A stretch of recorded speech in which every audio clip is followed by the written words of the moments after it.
Already taught him. Yay, we teach people stuff here. Ooh. Good thing we're live. Hi, everyone. Welcome to the Reloading Podcast here on the Firearms Radio Network. Tonight, we're talking about benches. We because got we're talking about benches, we had to get a bench player. So we reached deep into the bench and found some guy from Minnesota and dragged him on. Don't you mean deep into the trash can? I wasn't going to say that. Oh. Welcome to the podcast, Mark Hook. Amen. Welcome, brother. Hello, Mark. How's it going? I need to mute the I had to mute the chat. Right. It'll drive you crazy. Echo. Yep.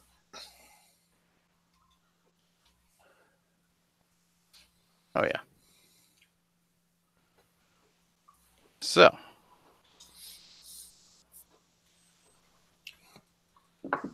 Mark, since it's your first time actually on the podcast versus just editing the podcast, do you want to tell everybody a little bit about yourself? Not really, but... Okay, then don't. We didn't want to hear it anyway. I shoot a lot. I reload. I don't reload as much as I should. Or as I used to, but... Are you saying that you buy factory ammo and shoot it? I bought some factory 38s the other night. It just bugged me. So then last night I did 100 on the Forster just to feel better. Mark, are you reloading more than Jim? Yes. Everybody reloads more than me. Everybody reloads more than me. So behave yourself, Travis. Actually, Travis, I'm in the middle of redoing my basement, and one of the first things I did before I even got all my flooring in was got my press set back up, or a couple of them anyway. Yeah, when I switched houses, the first thing I did was scope out where my stuff was going to go. It's kind of a necessity for a reloader, I think. You know, you'd think that when you're going to buy a new house, like maybe down in North Carolina, that you would look at a house and say, yeah, this has room for my reloading stuff. You'd think. Mike's over there choking, laughing. We were going to roast you, Hookem, but it turns out the roast is always on me. Always. Always. It's all right. I can handle it. You're the best natured. All right. So now that the huggy, kissy is over, what's everybody been doing this week? Jim, what you been up to? Well, we don't want to get too political on this show, but I will tell you what I did was I registered to vote absentee this week. Good job. Today I wrote for the upcoming elections. I got my notifications, my orange cards from the NRA, and we've already got the sample ballots, just sample ballots filled out, and I dropped off the registration form today, and I should have the actual ballots by the end of the week. Excellent.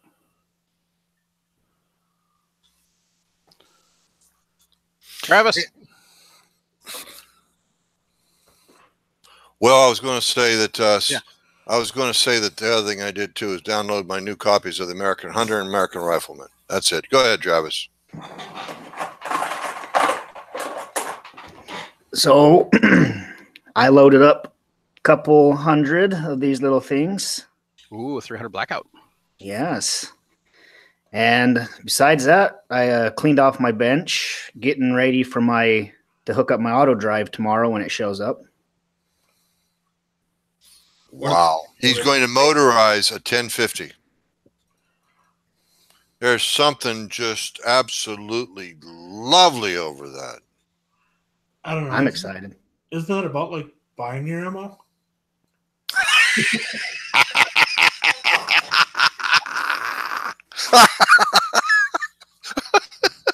Good Yeah, job, I'm Mark. Good gonna job. show Mark how we can mute him. Let me just go right here. Let's mute Mark. You only mute him to you. You don't mute him to the whole channel. Oh, dang it. Is that power. Uh, Now, Travis, Yeah, so what's the that's spec? what's that? What greener blackout to? Is that a sub, a super? What kind of Um, projectile? So I do 3 different loads. I cast my own. They're 153 grain, I believe. And then these ones, I hate buying store-bought stuff. So, but these are 125 grain Spear TNTs. And then I also do. Is that all copper? I don't think the TNTs are. I think they're just they're a hollow point. They're the varmeters. Then I also do a 230 cast. you do a what? 153 cast and 230 cast, both at Yes. 30 caliber. Yes, The 230 cast, that's got to be subsonic. it is. But I don't have a can or nothing, so I really don't do much for that. Okay. I got a 30 caliber can. I know, and I was trying to get you set up with 300 blackout last couple weeks ago. Nice try. So, Phil, what did you do? Reloading wise, I got around to loading some 38 special ladder loads. I got some 125 grain and some 158 grain pills loaded with Hodgson Universal, from 5 grains to 5.5 grains on the 125s, and from 4.1 to 4.5 grains on the 158s. Just staying well within book values, but I'm gonna try to prop up that powder load a little bit and see if I get a little bit less unburnt powder and a little bit nicer ignition out of it with a hotter load. But that's about all I managed to do, honestly. I've been nursing a little girl through pneumonia this past weekend, and y'all can probably hear it. I'm cold congested, so whole family's been sick, but we're all doing better. Now I just need to get back into the garage, and after this 38 special, probably my next project is going to be some no more 9mm ladder loads. I got 2 pounds of Vitavori 3N37 that I think will do some work in 9mm.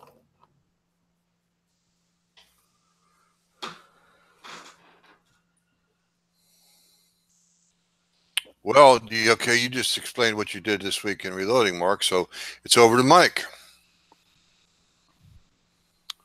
Well,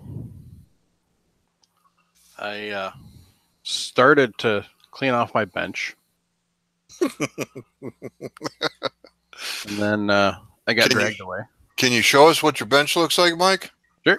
Anybody wants to see what a multi-purpose bench looks like? So I am not blessed enough to have just a... Ooh, that's an ugly picture. Mm-hmm. Stupid camera. Okay. So I'm not blessed enough to have just a single-purpose bench, because it's a one-car garage, and my wife insists, I don't know why, but she insists that she needs to park in here. I keep trying to talk her out of it. So I've got some stuff here, and I got stuff there. There's Jim's face. And then I've got all the podcasting set up, the beer fridge, which isn't going anywhere, damn it.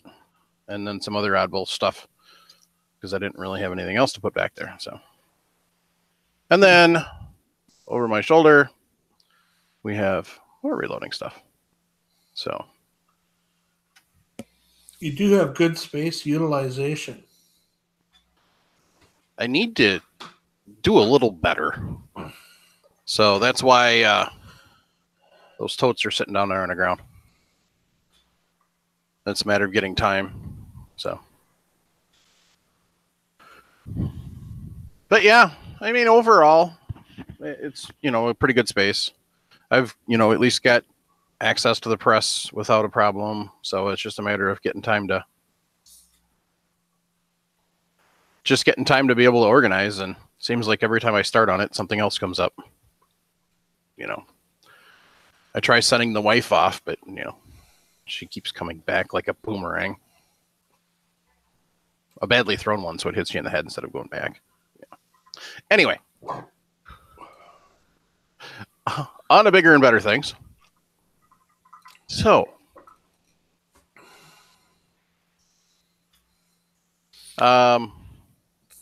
we had a posting in Reloading Podcast group asking about bench setup, setting up a bench from scratch primarily is the way I took the posting.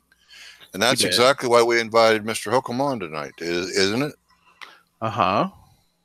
But I believe there's something else first. Oh, I tried to get out of it tonight. See how you guys are. Dance, Jim. Dance.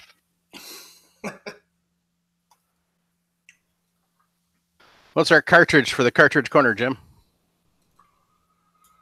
The cartridge for the cartridge corner is the old famous, it's not old, it's not even famous. It's a 25-45 Sharp. Okay. Cartridge name is derived from its caliber and case length. It's a next up 5.56 by 45, as opposed to the older hyphenated cartridges that were named for the caliber and powder charge, like 4570 was originally named for the 45 caliber and 70 grains of black powder. Anyway, back to the cartridge of the week. This cartridge is actually designed to work in the AR-15 upper system, because the parent cartridge of the case is a 223 Remington, aka 5.56 NATO.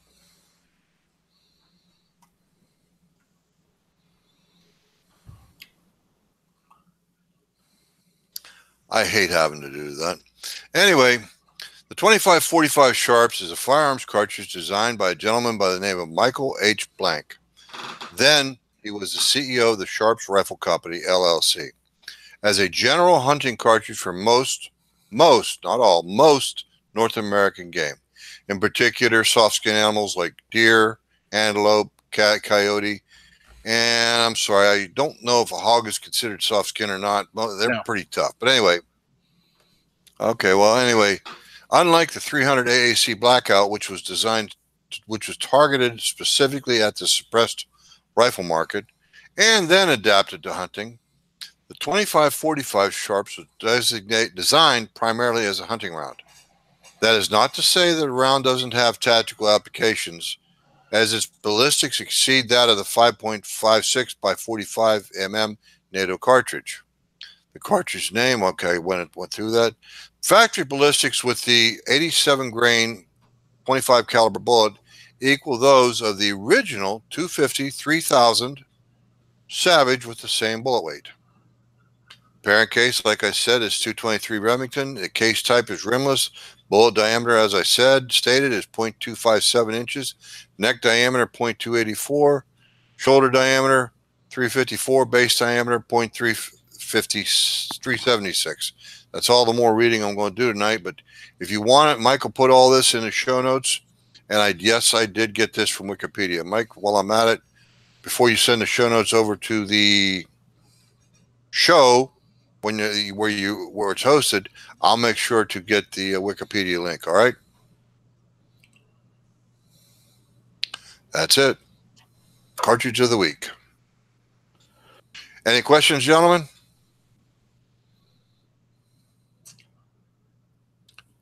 I guess not. Nope.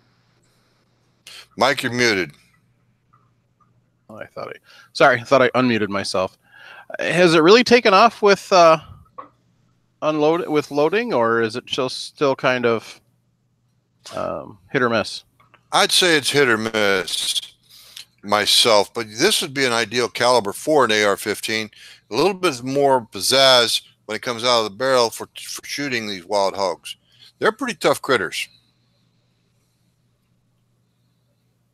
But I think it's a nice cartridge for that platform. I mean, let's face it, the AR-15 was designed around the cartridge, or the cartridge was designed specifically for the AR. I'm not real sure which. Best I'm aware, the two were kind of designed in tandem. You're right, Phil, actually. It's hard to say one was designed for the other because the two were designed literally at the same time. So, I beg to differ with you. You're talking about the 7.62 NATO cartridge in the AR-10. They were designed first. The AR-10 was designed for the NATO cartridge. Because remember, it came specifically out of the M14 platform. Yeah.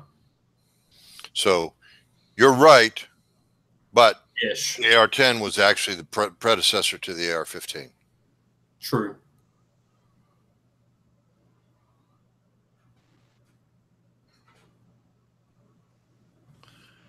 Anyway, It's kind of interesting to see some of the stuff that people are trying to get out of that 2545. So it's one of those that history will tell how good of a cartridge it actually is. The drawback that I see to it is there isn't a huge option for bullets in the 257 caliber. I mean, you're kind of limited, you know. But the whole entire main idea behind it also was, you know, also to give from, you know, what I've seen on it when I was researching when it first came out, one of the main ideas is to get around the certain states don't allow you to deer hunt with a 223. right. So that was one of the other main driving reasons behind it, 2545. So We used to have that here. They still have that problem in Pennsylvania. The minimum caliber is 243. Diameter. They base it off the diameter, not the energy coming out of the muzzle. Minnesota used to be 225, just to skip out the 223. Wisconsin, it's 22 caliber centerfire. So that's kind of the nice thing with that. Well, even the 22 Hornet would be good in that case in Wisconsin. Yep. There've been a lot of deer put down with a 22 rimfire, illegally, of course, but still, it's a fact. They have been put down. Oh yeah. In fact, I would dare say the 22 rimfire has put down more animals, as many animals as all the other calibers combined. That's what I would say.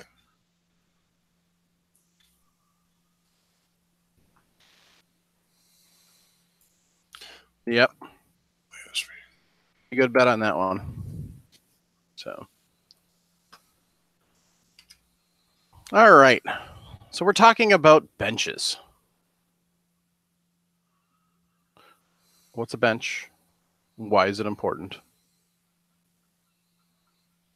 Because it's the foundation to your entire reloading setup. Yeah, that's putting it rather succinctly. Do you need a bench? No. Yeah. No. Yes. No. I know what you're saying. Our definition of bench might vary. Let's agree on that. I would never reload without a bench. I would never reload without a bench. It's something I want, I desire. But there is equipment out there that is designed to be used with nothing more than a hammer and a coffee table. But then you're not talking about a bench-mounted press. We're talking about reloading. But that wasn't my question. Okay. My question was, do you need a bench to reload ammo? No. No. So I have one of those three-legged Lee things right next to me. Right, and he can reload yeah, there you go, Mike. As you can see, the Lee press on top of it. I have one of those as well. Nice thing about that, not only does it take up not a lot of space, but it's portable. Seriously. So you could take it to the range with you if you really wanted to. And it's interchangeable. It's got the mount on top for the press. Mark's is probably a lot better looking because mine's got a bunch of other stuff on it. But it's got two boards that come out from the side, so you have some workspace along with the press mount. And then down below, you can actually put 3 more presses just as storage. So, and then it's got a suspension setup, so you could put like a cinder block, or some people put 25-pound bags of shot just as a counterweight, so it's not really light. Kind of gives you a little bit of balance when you're pulling on the handle. But yeah, it's nice, easy, simple. You can pick them up used for about $80. You can get them new, I think, for 110, 120. Don't quote me on that. I'll have to check. I haven't priced them in a while. I think it's less than that. 'Cause I bought my new. I thought it was under 100. Yeah, it might be. Like I said, I don't know. I haven't checked in a long time. And I don't use the hangers. I've got my bullets stacked on mine where you probably have presses. I've got boxes of bullets. I've got 5,000 bullets on it. That holds it in place really well. Right.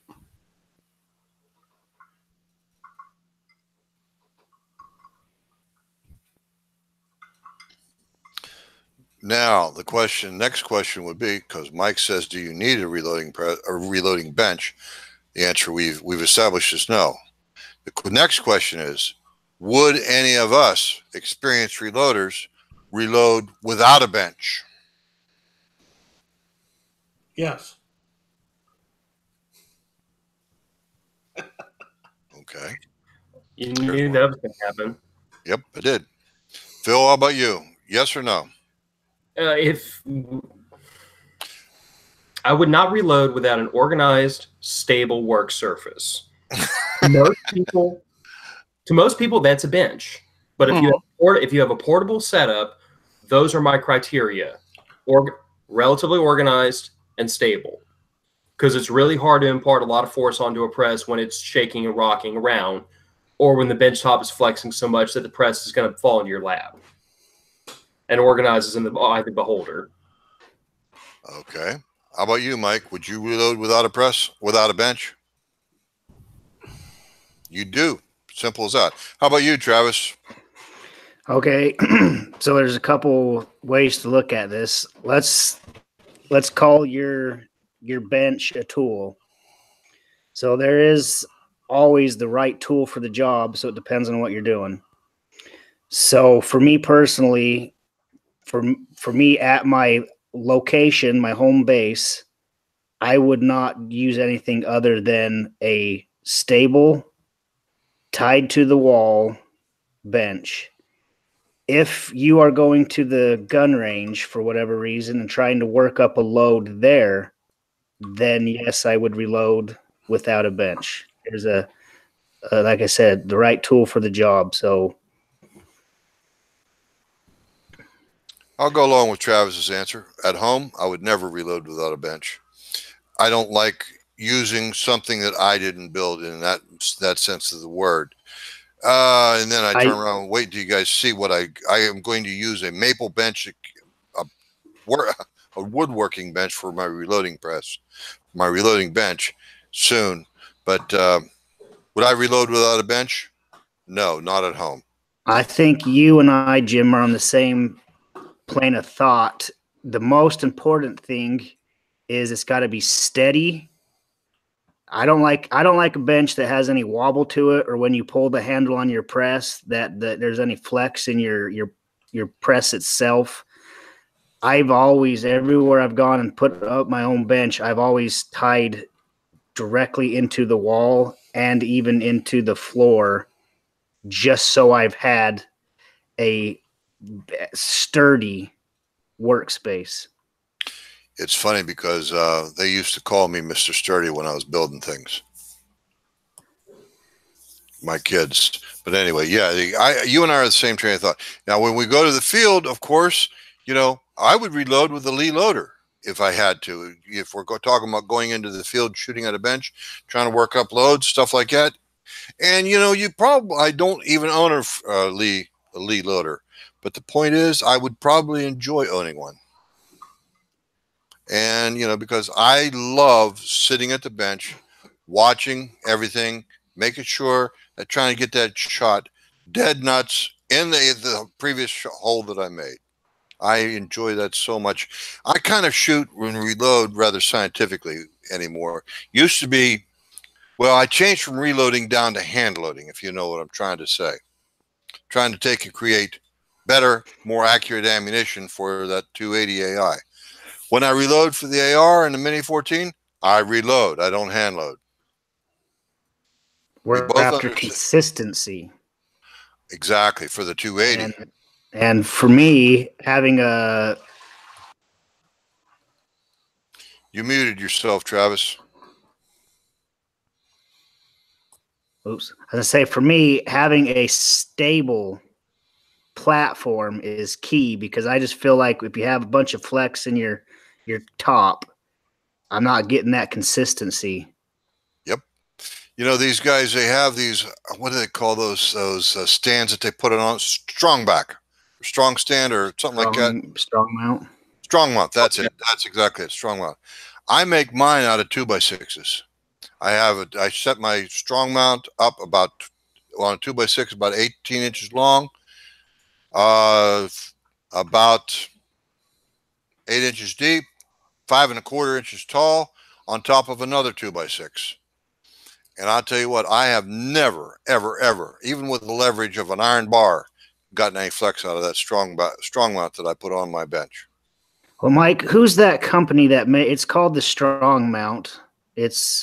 Who makes that? Say again, Phil? Is that inline fabrication you're talking about? Yes. Okay, that's who I'm thinking of. I've never used one, but I've liked what I've seen with their stuff, and it looks like a very sturdy setup. And that one you can that would be good for a guy starting off. Can get you one of those strong mounts, and then they have platforms, so you got the strong mount, and then a platform can lock in, and you could put, whatever press you want, and then you can switch them out. So you can get one strong mount on your bench, and then you can switch back and forth for other presses. The only thing is, we're getting us a little further away from the topic, and the topic is the foundation, the bench. We all agree that the bench, to a good, strong, sturdy bench, is what we all want. It's not essential, but it is very, very much desirable. Mm-hmm. Yeah. So if you're going to use scales, what is a very important thing you need? Stability. Yep. Isolated from any movement. Okay. You can do that isolation 2 ways. Mm-hmm. 1, build a separate independent shelf. 2, make sure the bench is strong enough, sturdy enough that it ain't going nowhere. I honestly opted for the former, only because depending on how picky your scale is, even minor movement, bumping the bench, I mean, there's going to be a certain amount of movement no matter what, even if you're talking about just vibration. So that's why I opted for, I just made a little simple shelf. I have a couple pieces of scrap wood, screwed it straight into the studs. That's where my scale went. Now I'm with Phil on this. That's when I was using a balance beam scale, because in my experience, my electronic scale actually doesn't seem to mind, because, I mean, if you bump the bench, it'll sweep and then it'll stabilize much more quickly than a balance beam scale, which will sit there and tick up and down until it zeroes itself back out. Depending on the balance beam. Exactly. In my case, I have one of those really cheap RCBS ones, which I don't believe is damped. Does it have a copper plate on the end of the beam? Offset copper plate? I think so. Don't quote me on that. Then it's magnetically dampened. Well, regardless, it takes its sweet time coming back down to zero when you bump it. So I put that one on a scale. I put it on a shelf. Not to mention the shelf put it eye level with me, which was really helpful to be able to sit there and get good consistency out of it. That does multiple things. Getting your scale up at eye level is wonderful, especially if you can get some light so you can look at where your indicators are on it. The other thing is if you have like an electronic where you want to drain it back into your 1 pound can or your 4 pound can of powder, you can just slide it off towards the edge of that shelf and put a funnel in your powder can and open up the drain and let it go. I used to have everything on one small bench, and I was always like trying to set that my electronic powder measure up on things to get it up high enough so that it would drain into a 1 pound can. It was a pain in the butt.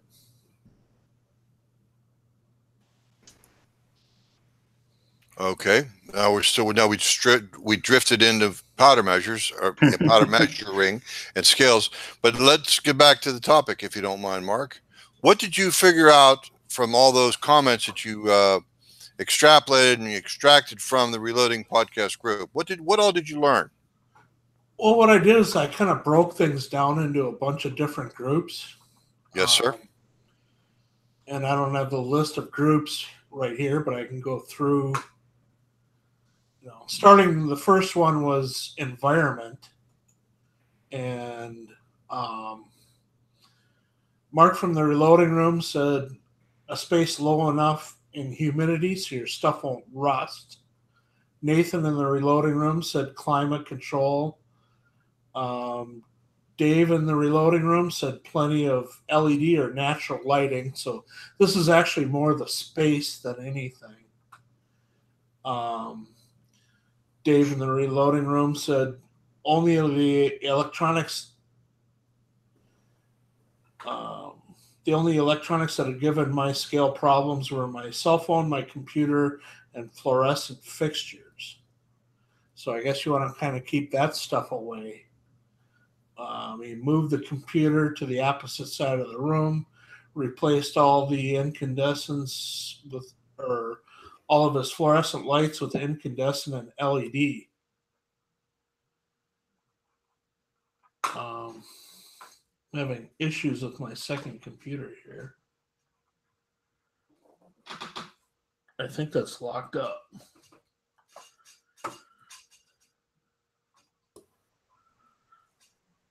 What was the last one you read? I can't see it now. Okay. I'm trying to unlock this computer. Oh, there we go. Dave was the last one. So, James, who admin in the reloading room, some fluorescent fixtures are converted to LED in such a way that they still use the ballast, which would be the issue. Most conversions bypass the ballast and are direct wired. So, yeah, that's something, when you get a lot of the, like if you take the light above my head, you just LED bulbs in it, it still has the original ballasts in it. So. Funny thing is I have a magnifier with a fluorescent tube in it, and it hasn't bothered my. I've got the Hornady measure like you do. Yeah, it hasn't bothered it at all. Oh, that's good. And that's a noisy sucker. I don't know why it's not bothering it. Yeah. I wonder if it's possible it's an old solid state ballast and not an electric. That's possible. I think it's actually with fluorescence, you have a frequency where you have the electrodes at the ends and you're bouncing the electricity through something within the tube that actually creates all the noise. Yeah. But so if we're talking to a guy who's just barely getting ready to build a bench, not buy one. What I did was I went to Home Depot, I bought a whole bunch of 2x4s, and I made the framework. And then I put on top, I believe it is 2 1/2-inch or 2 3/4-inch pieces of plywood glued together. And then I also put, I believe they're 14-inch centers, some 2x4 stringers for support.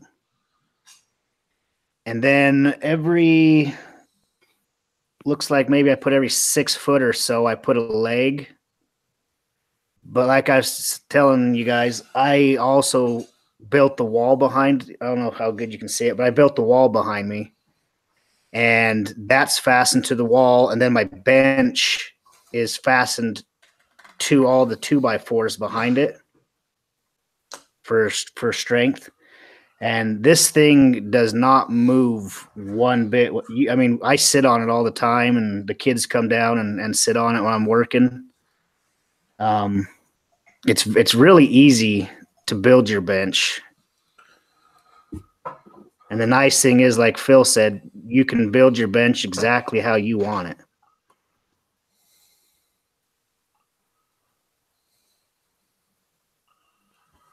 Things depend a lot on how long you're going to get. You know, if you had a 1/4-inch piece of plywood and it was 2 inches wide, it would be really rigid. But if you're going to stretch that bench out 4, 5, 6, 7 feet, then even a 5/8 piece of plywood is going to flex a lot. So it really depends on structurally how you build it. The last bench I built, I did use the laminated tops like you're talking about. Travis talking about 16-inch centers, and you know, Mark has talked about keeping the width down. You know, I agree. 48-inch bench is pretty hard to reach across. Shame on you, Mark. Mute your video. Anyway, how wide is that bench, Travis? 32 inches. That's exactly the width I made my last bench at. But I believe I got 32 inches deep, and mine's 32 inches tall. That's a standard bench size, generally speaking. But what I did with mine was I used two sheets of 5/8 OSB to make my bench top. But I made it triple layer. So what I did was I ripped them off at 32 inches. The two 16-inch pieces of offcut I put in the middle layer, made a sandwich, and then put the third and final layer, 32 inch by 32 inches wide by 96 long, and I made that the bench top. So basically 5/8 OSB times 3, whatever the math adds up to be. Yeah, Jim, now you said that. Now you said that, I do remember when I did my top, I didn't just lay the sheets down, because my bench is 30 feet long. So I didn't just lay sheet after sheet. I did cut them in a way so then the bottom layer, when you stack the top layer on there, the seams didn't match up. The seams were that's a good point. Yep. And what you do is you just cut 2 feet off one end, and that offsets everything by 2 feet or 16 inches or 32 inches, whatever it works out to be, because you want your offsets to be on top of your stringers, or at least on the ends, where the end stringer is. And I just realized I better turn my phone down. Oh, it's on silent. Okay. Anyway, yes, the point is we want a nice, thick, solid bench. Some folks have actually gone so far as to rip off the roundover that's normally on a 2x4. It's an 1/8-inch roundover, I think it is, 1/8-inch radius roundover. They'll actually cut their 2x4 down by 1/4 inch to square off the sides, and then stack the 2x4s layer by layer by layer clear across. It might take 24 layers, but 24 pieces of 2x4 to make a 30-inch wide bench. I don't remember exactly how it works out, but the point is they put their 2x4s piece by piece by piece. That makes a 3 1/4-inch thick bench. That ain't going to give. You can beat on with a sledgehammer, and it'll take you a while to wear that out. Yeah, I've seen some really nice ones that guys have laminated 2x4s together, and they look really nice. So if you do it right. They can also, if they want to, once they glue it together and all that, have it all drilled, that you can actually put it together with pieces of all thread and compress all that stuff together. Only thing is, you better have a pretty good planer for that. Go ahead, Travis. The one thing I can suggest that I've seen this, my friend has one. The bench top, I like to have smooth. With like a 2x4 bench, you're gonna get when each 2x4 comes together, you're gonna get a little valley. And trust me, it sounds like a good idea now, but if you did that, you're going to drive yourself crazy, because you're going to get powder and all kinds of random stuff in your crevices and your cracks on your bench. I don't disagree, but remember I said they cut that radius off and they laminate together with the edges. That's why I say if they do it right. Right. The other thing is, too, you want to make it as smooth as the bowling alley lane. All the corners. All the corners are, sharp and square, all the way across, and all that. And you're right. But the other thing too, you can do is buy some particle board melamine sheet and put that on your bench top. In other words, you make your bench top for the 3.5 inch or 3 1/4 inch thick bench. You add another 3/4 of an inch of melamine OSB on it, or melamine particle board on top of that. That is great stuff. That's what my old small bench, when I was living in an apartment, I had a 2x3 bench, and I had a press off the front and a press off the side, and I could actually add it on those moving men, and I could actually turn the bench 90 degrees to work off the other press. And that's what I had at the time. And actually, one sheet of that was enough. I think it was 5/8 or 3/4 inches thick, but being that it was only 2 feet by 3, it was like 2 feet by 3 feet, it was really rigid. It didn't have an area to flex. The one thing I see in everything everyone is saying is rigidity, stability, and sturdiness for their bench.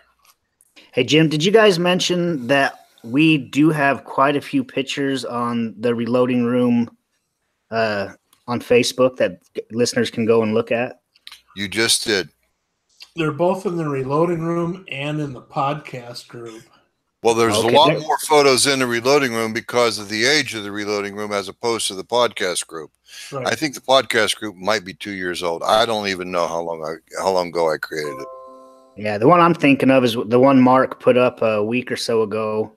A lot of us put in some really nice pictures for listeners to go and look at. I put one in each group. Yep. The only thing is I stopped the commenting, so they probably moved off. Yeah, it's drifted down. I found it today. I started to open it up, and then I thought, nah, we'll let it sit. I'll put links in the show notes for both of those. So while I'm thinking about it, you'd have to go find the pictures that I posted on there. But what I did, which I love that I thought of it. So let's say you have like the Hornet, like any kind of a trimmer, like a Forester or a Hornady case trimmer, any kind of accessory you can think of that has holes to mount to something. I sat down on my bench and kind of figured where I'd like things placed. And then I got T-nuts from Home Depot, and I traced out the shape of said item, and I drilled holes, and underneath the bench, I put the T-nuts so I can move around items all along my bench depending on what I got going on. So I could sit over here and put a trimmer and do some work, but I can also go down to the other end, and I've got the same setup. So I just kind of, the whole length of my bench, I sat and figured out where I wanted things placed. And the super nice thing about that is if you want to move something and have some working space for something else, I just have bolts, so you can just pull the bolts out, remove the item, and then you have a clean workspace. So that's how all of my presses are. All of my other items that I have on my bench, I can pull out and move somewhere else, and I've got mounting holes already drilled with T-nuts underneath. So what you're saying is you put that trimmer or scales or whatever the tool might be on a standardized plate of plywood or OSB or whatever, and you actually made holes to match up with your trimmer as opposed to an intermediate piece of plywood like 12 by 18. So just right directly on my bench, I have holes drilled directly in my bench for the trimmer itself. For all the items I have directly on the bench. I'm not putting them on another piece of wood and then mounting that to the bench. Okay. On my bench everywhere. I wish I could show you some. That's all right. So what you're saying is you might have 3 places on your bench that you can mount your trimmer. Correct. Okay. I have also seen, you can go to YouTube, Gavin Tube, I wish I would have thought of this before, but he put in his reloading bench these tracks. So he made his bench and he took a router and he routed a path and he put these tracks in there. So he can move his presses all along his bench and other items just directly to that track. Nathan in the reloading room had commented on it's called T-tracking. Yes, that's it. And you move it to mount things. I think a lot of the people that do that actually do like either the lead plate or another plate where I think Jim has made some plates where he made them with the specifically spaced holes. That's what I was getting at, Mark, is using that plate, a larger plate, bigger than the foundation of your press or whatever, but you make it a standardized. We'll just pick out a number, 12 by 18, and you could have 6 or 8 plates, everything the same, but you all put them all back on that 12 by 18 original set of holes. Right. So then you can, and you can even bore different holes in the plates for the different presses, and then you can have those plates on with those T-tracks. You can slide them on and off. You could, have your trimmer on there, and you could take it off with the plate and put something else on. I really like those. I like those tracks. After I seen them, I wish that's the way I went. Well, they look really nice too. A guy I've had contact with he reclaims the birch floors out of old bowling alleys, and he replanes it and stuff. And so I'm thinking about building a bar back behind me that would run along the 2 walls and, run it like maybe 18 or 20 inches deep, and then put cabinets underneath of it and have that birch bark with the T. I mean, even if I move out of this house, somebody could put a bar in here. Well, you just brought up another good point, though. Whatever you build, you want to have space for all of your stuff, and make more space than you need. If you need cabinets or shelving, put in more than you think you're going to need, because you're going to fill it up. Ain't that the truth? I have like 8 shelving units, and they're probably made out of, I buy the plastic ones. They're, like $40 a piece, and I buy 3 to make 2. Yeah. Because they're, they got a foot or more space between the shelves. And I buy the ones where you just put them together with the tubes. And actually, I just take the tubes out on the chop saw and I cut them down from like a foot down to 8 inches or 10 inches or whatever. So I have varying heights of shelves, because your powder canisters are high, tall.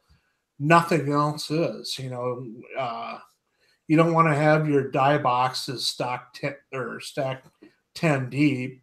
You just soon have them 2 or 3 deep, so you're not digging constantly to get to what you need. So I take 3 of those to make 2 shelving units, and you just never have enough, ever. Yeah, just make sure you don't put 2,000 pounds of lead on there, right, Jim? Good point. And I'll tell you what, like I told everyone, last week, 2 weeks ago, 3 weeks ago, whatever it was, Travis is joking. He's absolutely right. I put too much weight on casters, and the metal of the bottom of the shelves actually buckled up, and the caster went this way, sideways, and almost collapsed onto me. Thank God I had it fastened to the wall. But anyway, yeah, you don't want to put too much lead on. My lead is now on the floor, and it's going to stay there, and I'm going to use that for lighter stuff. But I also took the casters completely off those shelves. But anyway, yeah, but whatever you do, put in as much storage as you can. Yep. Say I'm not done with my bench yet. I don't know if you can see. I built, like I said, the bench is 30 feet long. I put one shelf that was 10 foot long, and I thought that was going to be plenty. Took me 15 minutes, and I had it filled, and I had to run back to the store. So I got a 10-foot shelf right there. I got a 10-foot shelf over there, and I need about 2 more for all the junk that I've got here. And then I still need to put shelves underneath of the bench for more storage. You also have walls on either side behind the monitor or this camera we're looking at you through. You know, you'll probably have, to your immediate left and immediate right, you probably have space there that you can use. Yeah, once I get the wife's totes organized and out of the way, yes. Yeah, okay. Yeah, I got the same problem. But like I said, like I admitted the other day in my weekly posting, the excuses are getting thin. They're getting tiresome, and everybody else is tired of hearing it too. So that's why I don't say much anymore. The other thing with the shelves is you don't want to go really, really deep. I've got shelves underneath my bench, and my bench is, I think, about 20 to 24 inches deep. And you're just reaching under for crap. Nothing is organized. You know, if you can do a shelf for your die boxes that's the depth of the die boxes, or at least keep things separated, you know, with dividers or whatever to keep it separate, it's going to help you a lot. Yeah, that's a good point, Mark. Mine's just filled with crap, and I'm constantly digging around looking for stuff. And it's like, I know I had this tool 4 days ago. Where the heck is it? Well, that also goes back to the original organization principle, a place for everything and everything in its place. But the other thing is, I was going to say to what you said about the depth of the shelves. My shelves, I never allow them to be more than 12 inches deep. But you can rip a piece of OSB or plywood into 4 nice pieces of 12-inch shelving. Exactly. So I like the looks. A lot of guys do this. They'll get old kitchen cabinets and stuff, and then they'll kind of hang above their bench. They look really nice, but I've noticed when you do that, first off, you have the doors open up. But everybody that I've ever seen that does that, as soon as they open up their drawers, it is just cluttered. Nothing's really organized. And that's just human nature. We're clutters. So you open up and you'll shove stuff in there, and you just keep shoving stuff in there until everything's just packed in there and you can't find anything. So like Jim said, my shelves are 12 inches, and that's just perfect because you can't really stack too much behind. Everything's kind of just right up front, and it kind of keeps things organized. Well, I think if you go to Menards or whatever, you can have 12-foot deep cabinets built. That's what I'm thinking about doing. 12-inch or 12 feet? 12-inch deep. 12-inch deep, but you said 12-foot deep. Oh, I meant 12-inch deep. We're not building a swimming pool. That's called a room. Yeah, we're not building a swimming pool, Hookham. Let's keep on. If you made a 12-inch deep cabinet, or even built your own structure and frame underneath, and then just put cabinet doors on it, so you could build your own shelves underneath of it, and then buy cabinet doors with the in-cut hinges and everything. Then extend your bench out 6 inches beyond that so you can drill through for your press. So that's the one thing you have to keep in mind when you're mounting your press, is that you're going to run bolts all the way through. Yep. So you can't have a brace or a cabinet top or a shelf or whatever. You can't have vertical stuff running where you need to run your bolts through, because you want to run your bolts through. You want to have nuts and washers on the bottom.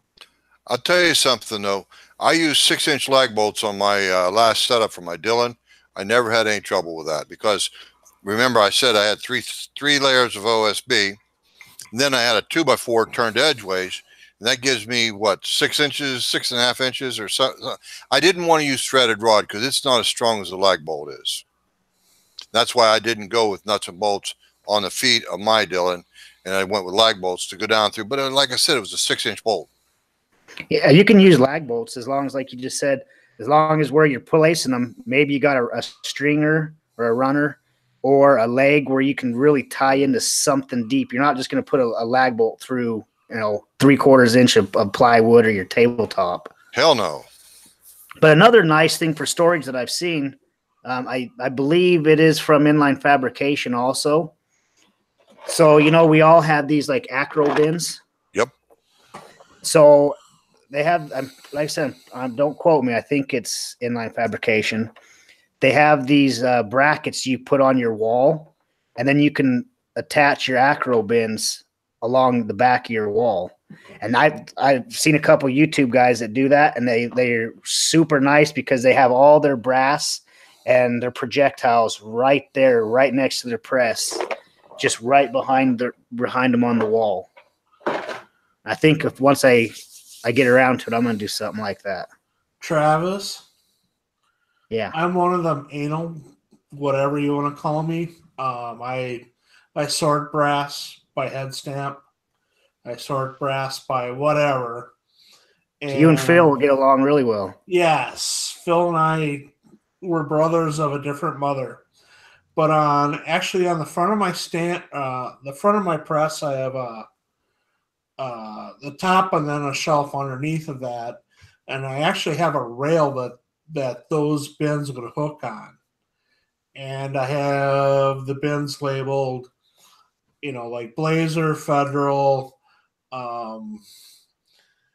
Remington, Winchester, whatever, and I can sit and sort brass through that, or for caliber size, I generally run those through the trays, so I don't do that on the bench. But when I get to I do 327 Federal, and I have 327 Federal, 32 ACP, 32 Smith & Wesson short, 32 Smith & Wesson long. All those fit, through the same thing. So those I can hang those bins off the front of that shelf on my bench. And that's where I have that, I have the lighted, it's a fluorescent tube in a magnifier, and I can sit and look through that at the head stamps and then drop them right into the bins. So, like I said, I love that idea. Just another cheap alternative. I have these yellow ones, and these bins are from Harbor Freight, and it's that shelving unit. It looks like it's 2 foot tall, and there's 3 rows of these. Eight bins per row, and I have those stacked up, and I have all kinds of different brass, kind of like you got going on. I'm not OCD, but I got different brass going on, and that wasn't very expensive, and it's nice that keeps everything organized. Well, what I've done for brass is I have 2 shelving units, and I buy those take-alongs, or the take-along Gladware or whatever. And I've got several hundred of those because they're $2 or $3 for 5, and in varying sizes, and they're all full of 357, 38, whatever, and sorted out, and you can write on them with a marker or whatever. And that works pretty good too. Working at a facility we're open to the public a couple of days a week, I get a lot of miscellaneous brass that I keep. And so far we've talked about stability, keeping your workspace clean and organized. But anyway, Mark, what else do you have? What else did you take away from that posting? One of the things was bench height, and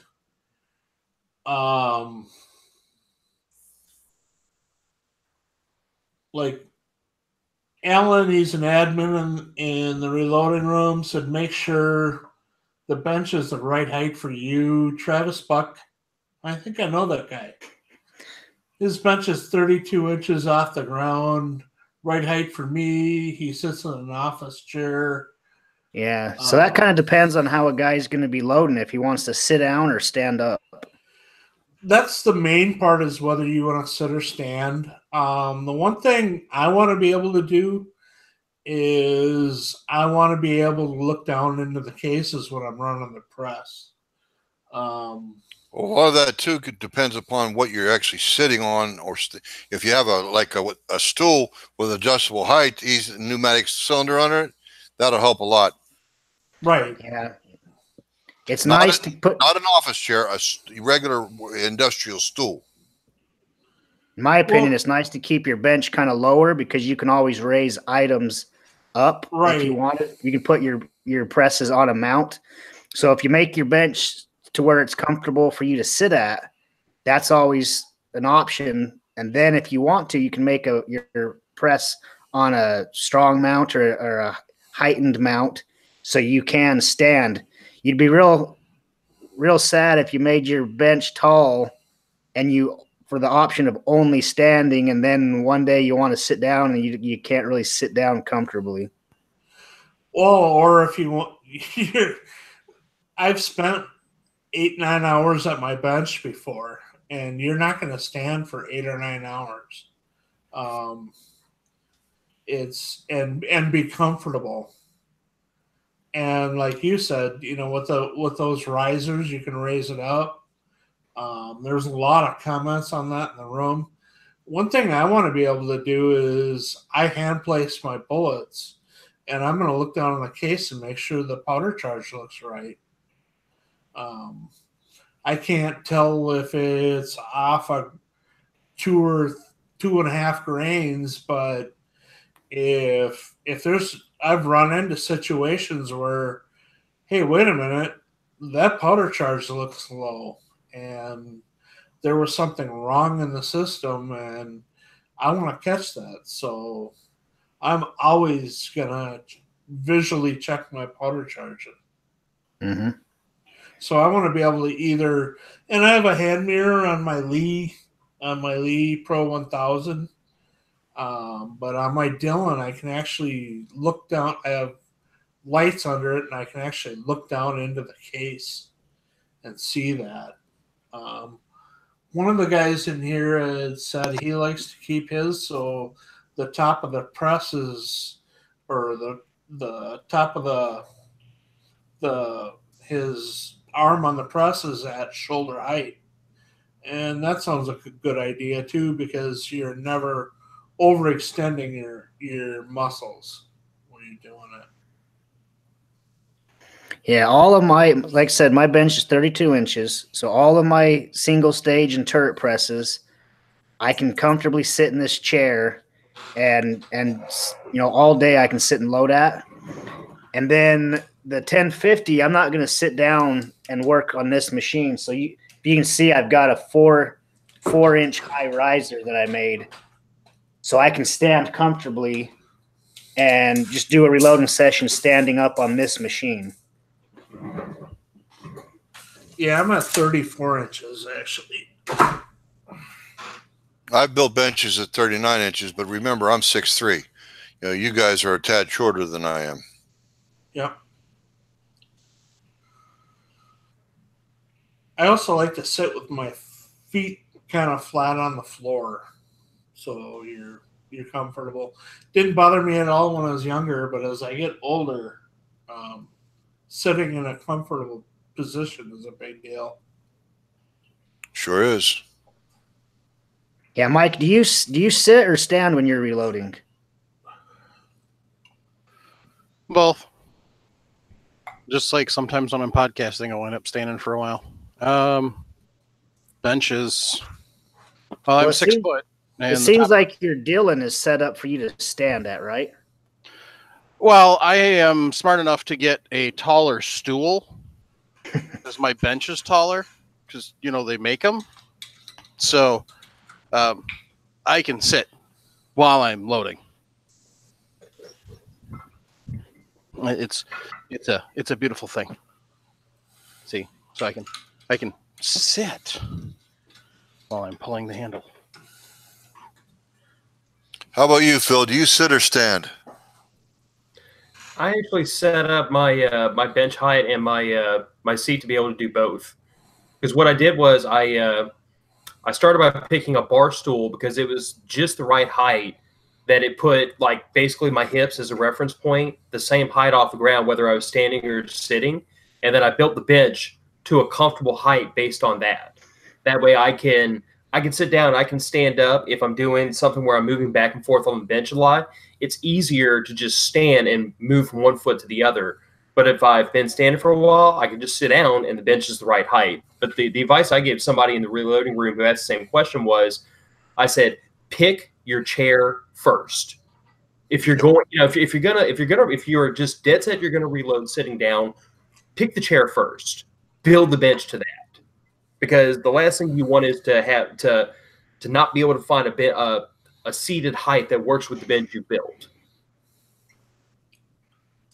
I like my industrial stool. Yeah. So what does your dad do, Phil? He's retired. He worked for public utilities for. I mean, does he sit or stand? Oh, he sits. His bench height is like absolutely perfect for him to be able to sit down. That's just the way he's always been comfortable reloading. And I mean, I've worked at his bench before, and he's got the chair and the height of the bench. Everything's configured perfectly to be able to sit down. And did he build his, or did he buy a bench already made? He purchased. He already had a workbench, and he just repurposed it to be a reloading bench. Part of why I went the route I did, though, was that when I originally built my bench, I was building speaker boxes for like car subwoofers years and years ago as a home business, and I built it to be able to do that because I was very often building speaker cabinets that weighed in excess of 100 pounds before you put a 80-pound subwoofer in them, and it was very helpful to be able to stand up or sit down and be able to move around as I saw fit. So when I repurposed that bench to be a reloading bench, it was already built plenty strong enough to hold, I mean, I tested the thing by jumping up and down on it. So if it'll put up with 240 pounds jumping up and down, it was plenty strong enough to be a reloading bench. But it was also at the right height to be able to stand up or sit down and have plenty of room to do whatever I needed to do. But I just want to mention, you mentioned T-nuts earlier. I actually use hurricane nuts, which are very similar and did exactly the same thing you were describing. So what are hurricane nuts? The primary difference is that a T-nut has those little barbs that kind of dig into the wood. Hurricane nuts actually have just a flat metal disc on the bottom and a hole, and they're meant to be nailed in place. Or you do what I do, which is put a couple of dabs of Gorilla Glue on them and then cinch them up, using the bolt and like a socket or something to kind of act as a standoff. And once that Gorilla Glue dries in there, it binds it into the hole and it won't go anywhere. But that's what I did because I mean, I can mount. I have a hand trimmer that I can mount down hard to the bench. I've got a rifle stand that I can bolt down to the bench so I can chuck a rifle up in nice and solid. It's not going to jiggle around any. I've got bench top loaders I made for AK mags and AR mags that bolt down straight down to the bench. Just it's one of those things where I don't know if I would trust those little 1/4-inch bolts to secure a press, but for what you're talking about, bench mounted tools, it makes a lot of sense.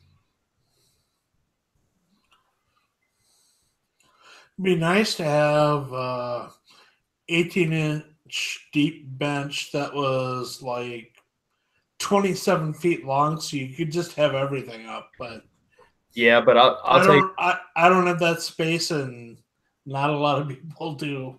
I'll tell you from my experience, though. I mean, my bench is estimating because I don't have a tape measure across it right this moment. It's in the ballpark of about 8 feet long, which it's in a 1-car garage, so I'm space limited. But the only thing on that bench is a bench, vise, and reloading equipment. All my dies are on a shelf. All my powder and my components are in a cabinet. The bench stays cleaned off. But the problem I run into is I don't just reload there. I reload there. I work on guns. I work on home improvement projects. So with the exception of the press, which is hard mounted to one corner, and the bench vise, which is hard mounted to the other corner, I have to be able to clear everything off the center of that bench to use it for other stuff. So that's why there's nothing in the middle of the bench that's hard mounted. Everything can be unscrewed, unbolted, and cleared off. My old 2x3 bench I use for gun cleaning now, or handgun cleaning now, and my main bench, I have 3 presses set up on it. Now I have the Dillon 550, the Forster, and the RCBS Special 3.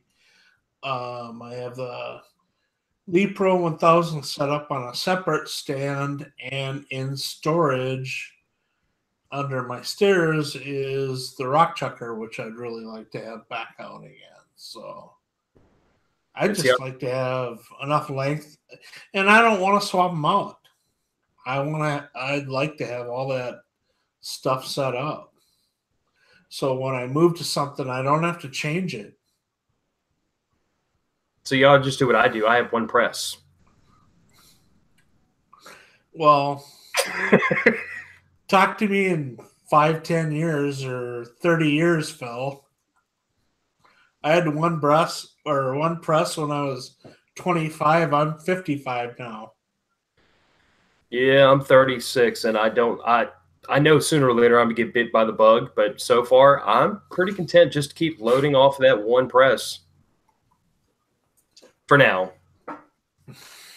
Travis keeps insisting I'm going to get bit by the blue bug and go buy a Dillon. Well, my one savior is the Forster, where I can just swap the dies out without threading them in and out. If they're set to the right distance, I can slip them in and out. But yeah, I hate it when I got something set up and I'm like I want to reload 3,038s, and then all of a sudden I'm short something, or I need some 243s, or I need something. And it's like, damn it, I don't want to tear that press down or whatever to do that. So I've got 5 presses. I'd like to have them all set up, or at least so I could slide it in. Yeah, and if I wind up in the situation where I eventually wind up having to kind of cohabitate multiple presses on my bench, I'll probably wind up building some kind of a system to allow me to bolt them all down to an intermediate plate and slide them in and out. But for the time being, I built a framework, because you got to bear in mind, I built this bench to where it's topped in only like 1/4-inch plywood. So all the strength of the bench is in the framework and in the substructure. Literally all the strength is there. And I've just got 2x4 boxing in like every 2 to 3 inches, all underneath where the press is and where the bench vise is. And everything is bolted down with 1/2-inch bolts through the 2x4s and through the press.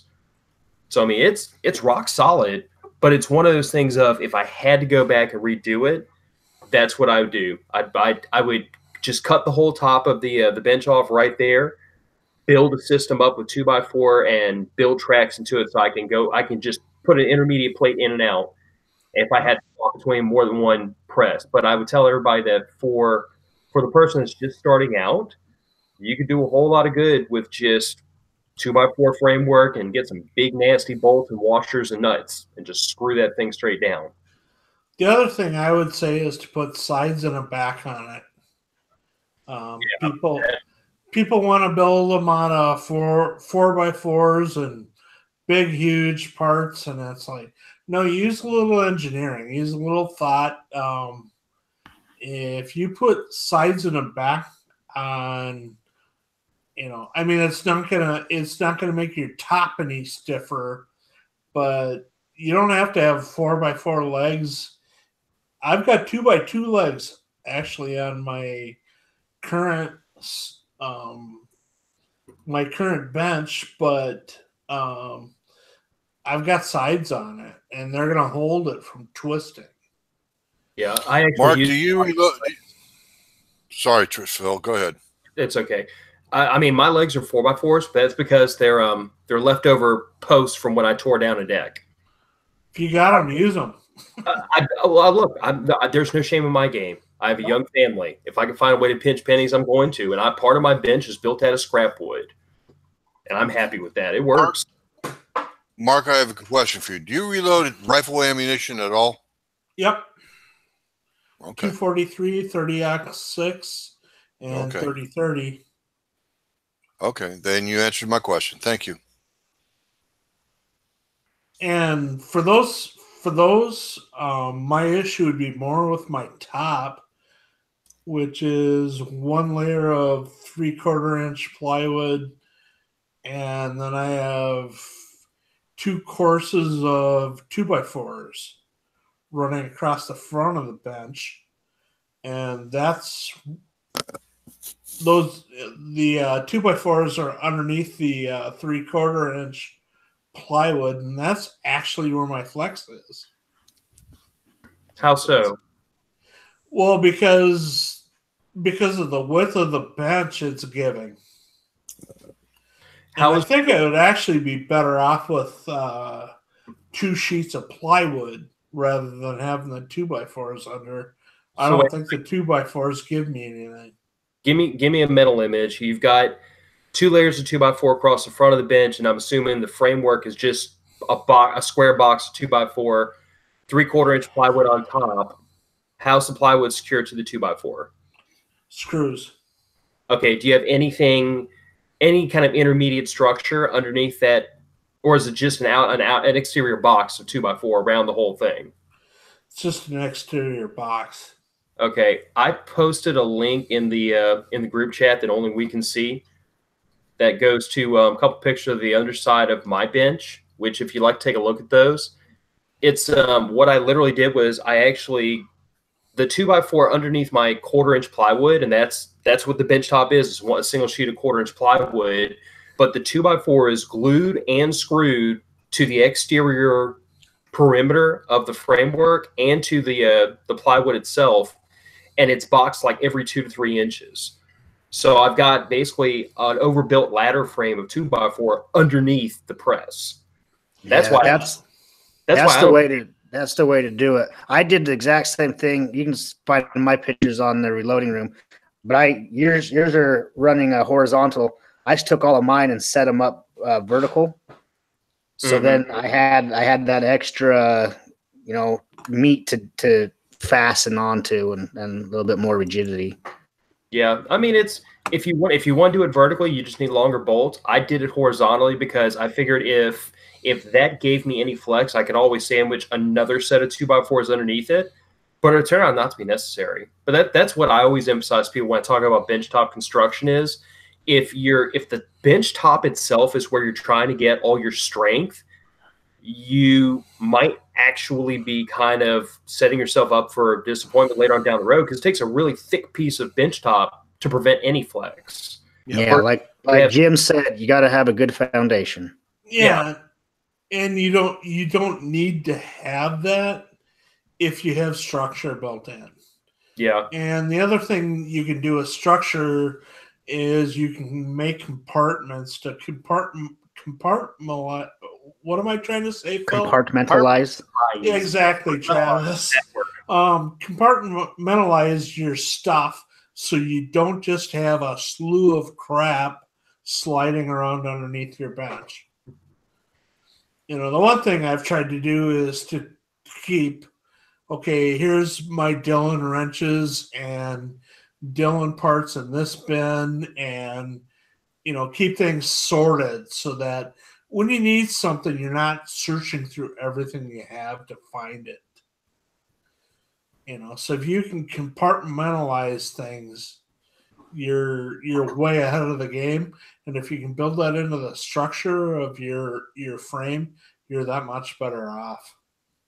And look, don't be shy about resorting to some Sanford & Sons junk collecting because one of my neighbors, when they were moving out, they were throwing out this little old chest of drawers. Like it was only 3 drawers and it's probably like 2 feet wide. It's a little bitty thing. And it was old and it was junky and it'd been a hand-me-down for generations and they were just getting rid of it. I was like, as soon as nobody was looking, I grabbed it and ran in the garage.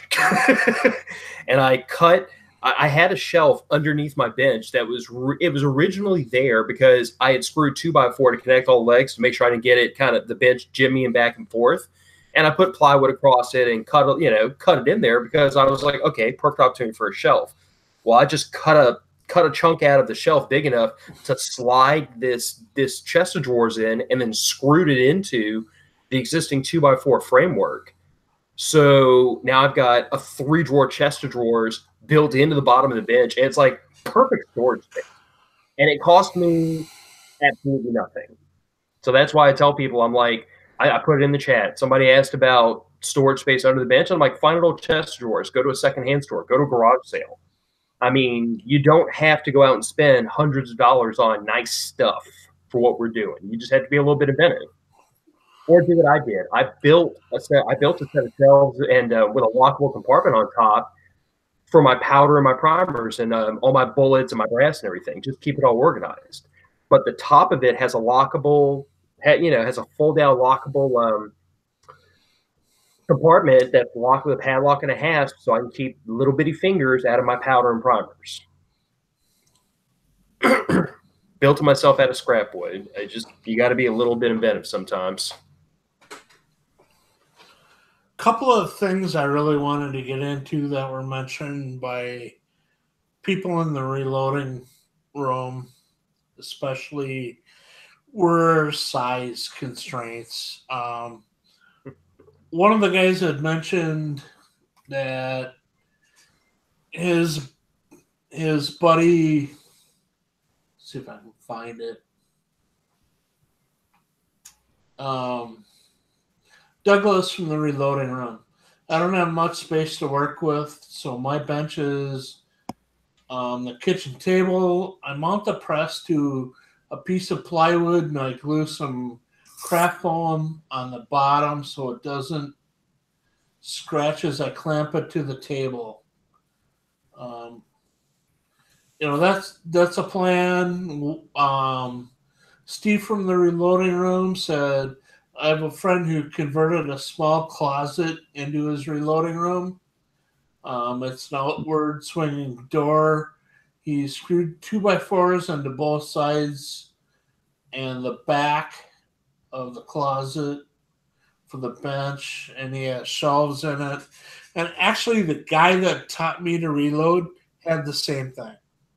He had a closet. He opened the closet door, and he had a couple of shelves in there, and he had it built into the closet of a townhouse. And he was the guy who taught me to shoot, the guy who taught me I had started reloading before I met him, but he's the one that taught me to do it right. And you don't have to use a whole bunch of space. You don't have to suck up your basement. You don't have to fill half your garage. You can set up in a closet, and especially in a closet if you're sitting in it. If you think about it, you're even if you build a shelf for your scale and stuff at eye level, everything above it, you're using half of it if you're sitting. So you could build shelving up above you. It's you can build a lot of stuff into a small coat closet, and the beauty of it is being that small is no matter what you build, if you use like a 3/4 inch piece of plywood, it's going to be rigid. Yep. You don't have to worry about framing it up and making it stiff. It's going to be stiff if it's that small. I talked to one guy who probably went the cheapest, most space efficient. Not the most space efficient. He went probably the simplest route, and it's something I think would work for a lot of people. He actually went and found just a secondhand, like a computer desk, like what I'm sitting in front of right now because I'm on a desktop, and it's only about 1.5 feet deep and 2.5 feet wide. But he took one of those, he glued and screwed a 3/4 inch piece of plywood on top of it, just kind of beef up the desktop. And like you talked about, if you're talking about a fairly small dimension, 3/4 plywood's not going to have much flex to begin with. No. And then he mounted his press to that, and that's what he worked off of. And it's the kind of thing that you could find at a garage sale. You can find them on the side of the road if you keep your eyes open. drag it home, screw and glue a piece of 3/4 plywood down to the top of it. It'll fit into any spare room you have and start working. I mean, it doesn't take a ton of space, like Travis with his entire his entire room filled with presses. I'm a known proponent of for folks that want to start out. I'm a known proponent of the old-fashioned Black & Decker Workmate or whatever's on the market these days. Yep. It's basically a 24 by 24 stand. You can reload off of that. Yes, you have to take it down when you're done at night or whatever. But the point is, you can take it down, put it away. You don't need a whole lot of space. You just have to be a little bit organized and thoughtful. That's all. Now, my bench, which some people have seen, some people haven't. First off, this was here when I moved in. We rent. I don't plan on moving anytime in the near future because my rent stayed the same since I moved in 2003. Wow. Yeah. I have an awesome relationship with my landlord. I don't live inside city limits. I have a fenced-in backyard, 3-bedroom split ranch, half a duplex, good neighbors. I don't have a reason to move. Landlord told me I could do what I wanted with the bench. He didn't care. It was actually built out of an old waterbed.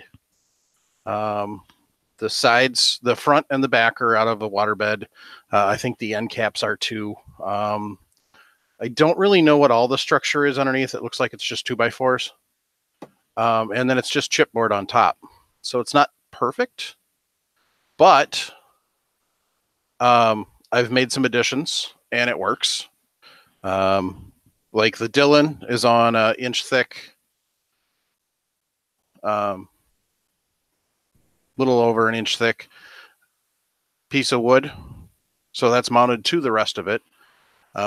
Then the bench plate here from the Lee is actually, I've got, I took I had 3 1x12s laying around. So I screwed those together and then screwed that in there. I used to actually have, and I actually still use it when I use the vise. I have a bench vise. And that actually gets attached through the top to a 4x4 that I put underneath to get strength. So there's ways to work around if you have an existing space and you can't really tear it down. There's ways to work around it. You can take a couple of 4x4s and screw them together and then put them underneath and anchor your stuff through whatever your top is into those 4x4s, and that's going to give you your strength to not flex. And there's other ways to do it too. So for storage, when you guys were talking about that, this is what I've gone to for my brass. It's just some cheap, like Sterilite or whatever. It was like $3 at Walmart or Target or something, but it's got locking handles. It's plastic. It's got spots where I can label if I wanted to, and it holds quite a bit. So those are actually what I use to keep all my processed brass in too. Yeah, and then I've got the longer one, the slightly longer, different style ones. Over there, I've got dies in one. I've got primers in another, bullets in another.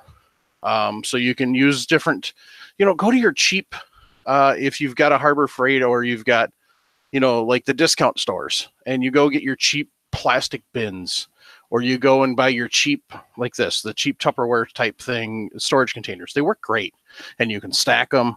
You can label them, and best off, they're clear so you can see what's in them. So, but I've done other stuff to make my space work, and then I've got shelving that I put up. So, I've kind of done some other things, but I took a bench that it was decently stable. The chipboard's not perfect because it's not level, but I make do. And so what I did for, part of that is Sierra sent me a counter mat, the bullet mat, and then I used that. Eventually, this wood section here is actually from a Snap-on Tools toolbox. Snap-on, when they had redone the auto shop at the old high school a few years ago, Snap-on had donated all the toolboxes. And so you had really nice Snap-on toolboxes with the really nice wood workspace worktops. You know, kind of like looks like a really nice butcher block. You know, the one that's they laminated type. And so they decided when they built the new high school that they weren't going to be using any of that stuff again. So it's been sitting in storage. Well, we found all of this stuff a couple of years ago, back when I was still working in maintenance. And so we decided that we were going to use the tool cabinets, but we weren't going to use the tops. So all of us got a top. So I've got a nice, it's a 2.5 by probably 4 top sitting over there that I'm going to actually build a bench out of at some point in time. And so that's going to be the top and then go from there. So, but The other thing is think about those take along, like food containers. Yeah. They're really cheap and they come in all different sizes. So you can put your 25 caliber in the little ones. They also work just great for what you're working on. I keep multiple sizes for, I can fit 300 pieces of 38 brass in this one and whatever. Keep in mind that you want to go with the lower, wider ones. It makes it easier to grab stuff out of rather than dipping into deep ones. Makes it a lot easier when you're running press by hand or brass by hand through the press.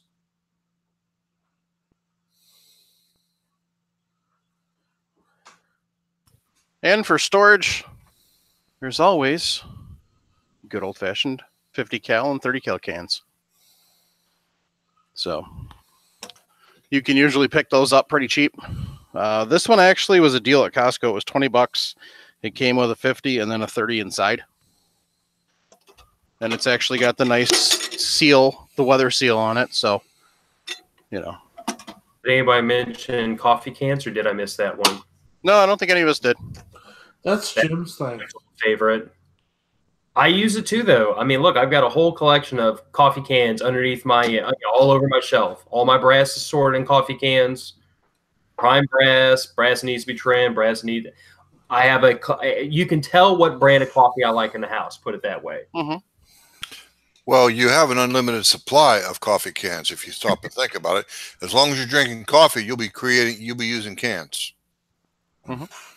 Or most of the time your work does. Most of the places you work have coffee of some sort, and they probably have cans you can collect too. Right. So ultimately, the biggest thing is plan for your space. Don't just throw something together willy-nilly. Plan for your space that you have. Not what you're going to have, but what you have to work with. Keeping in mind, you can always expand later. You can always do stuff. If you have a bench that's too small and you decide you want to get a bigger bench, then you can, you can always sell that bench and then build a new one. That's the nice thing about it. So, or the small one becomes your gun cleaning bench, right? Or it becomes your depriming bench, or whatever. Yeah, always, you can always find a use for it. So, but don't try and build a bigger bench than you have space for, because then you're just going to wind up miserable. But the biggest thing is stay organized. Come up with a system from the jump and continue to use it. Mine's a mess because it's not only my reloading bench, but it's my podcasting station. It's also my workbench for the garage. And then also, for some reason, my wife seems to think it's a good place to dump stuff when she doesn't know where else it should go. So, been there, done that. That's where it's kind of nice. I have a bench out in the garage where most of my other projects and household projects end up. Yep. And that way they don't end up on my reloading bench. But Other stuff always does. I saw a lot of comments in the reloading room that are like make spaces for your equipment and nothing else, and then you won't have that problem. Mm-hmm. So that Not sounds always like a good plan. Yep. Not always practical though. Right. So, Daryl, Paul in the chat had said acro bins, which we talked about a couple times. Usually like Harbor Freight or like your home improvement stores or Sportsman's Guide, he'll have the racks. They're usually 24 or 36 by 24 and a bunch of different bins that you can get for 20, 30, 40 bucks that you can have, and they usually mount to a wall. Those are nice to get to for organizing if you don't have the space for to go with oh crikey, what's their name? Well, I think it was Menards had like the tracks that you just screw. And that's what I've got. Yeah. And I screwed it all over the front of my bench, and I can hang my bins anywhere. Yep. That's sweet because wherever you need a bin, you can hang it off the front of the bench. Mm-hmm. And it was like maybe $8 for 8, or $14 maybe, or something for 8 bins. Mm-hmm. And all the tracking, whatever. It was dirt cheap. Yeah. Whatever it was. Yeah, those acro bins are super handy though. I don't know if the listeners can't see, of course, but I've got these little tracks on the side of my bench here. So every press that I'm sitting at, I can just snap these acro bins right into my workspace. Mm-hmm. And I've got brass and projectiles or whatever I need just right there. Yep. Just right handy. It's okay that we have Travis rattling stuff all the time because Jason's not here. I don't have to eliminate the rattling of his ice and his glass. And all the stuttering because he's 6 feet away. You know we were going to bust on you, Hookem. You enjoy every minute of it too, you bum. Daryl said gallon ice cream pails work great too. So I find milk jugs, if you cut the top of them open, I mean, guys, go pick through your trash. Mm-hmm. We put enough plastic containers in landfills every year. You can find plenty in your own garbage can to sort all the brass you can stand to keep around you. You bet. And I'm a big fan of finding ways to do my hobby as cheaply as possible. Exactly. Always the prepper, Phil. Always the prepper. Nothing wrong with that. It's called financial survival. I have a wife and a daughter.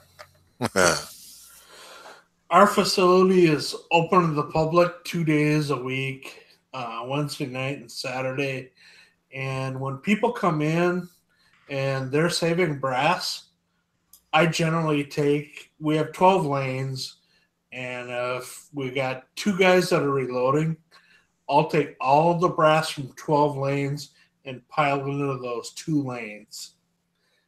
So also let your RSOs know that you're collecting brass if you're on an indoor range, and they're gonna pile you up because they want to make you happy. They want to make you come back.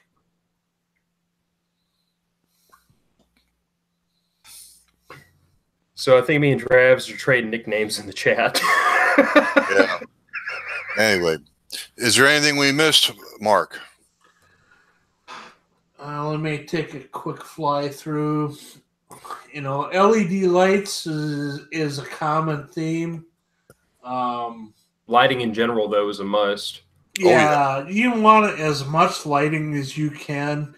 For us older guys, a magnifier is huge. I've got a fluorescent light, which would be probably better if it was LED, but it's got the magnifier in it. Well, and I also have a small pen light that I keep. It stays on my bench, and that's the only place it ever goes. But there have been times when I I was trying to see if I had maybe the very beginnings of a split neck, and I just need a little bit extra light. So I have a pen light that stays right there on the shelf right in front of me, where I can just grab it, pop the light on, and I can look and see if I have, case head separation or split neck or something developing. Or if you threw powder charge and it looks a little wonky, grab the pen light, shine it down in the neck. Yeah. I mean, there's no such thing as no such thing as too much light. I have 2 LED flashlights on my bench too, because they're much more intense than my lighting is. They're awesome. One of the other things is like flooring. If you have the option, I had carpeting before, and it was wonderful because things would drop on the carpet and they would stop. I have hardwood under my bench right now, and it seems like every time I drop a case, it always goes underneath the bench, and I'm down on my knees crawling under. So if you have hard flooring, you probably want to seal off the front so that stuff doesn't roll on there. If it rolled out towards my feet, it wouldn't be so bad. There is also alternate floorings that you could lay on top of your hardwood floor. I've seen at Menards and the other places now where they have it's like tiles that connect together that have some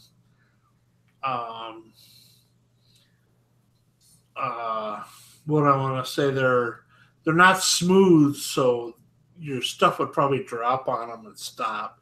It's almost like the anti-fatigue mats, but they're harder.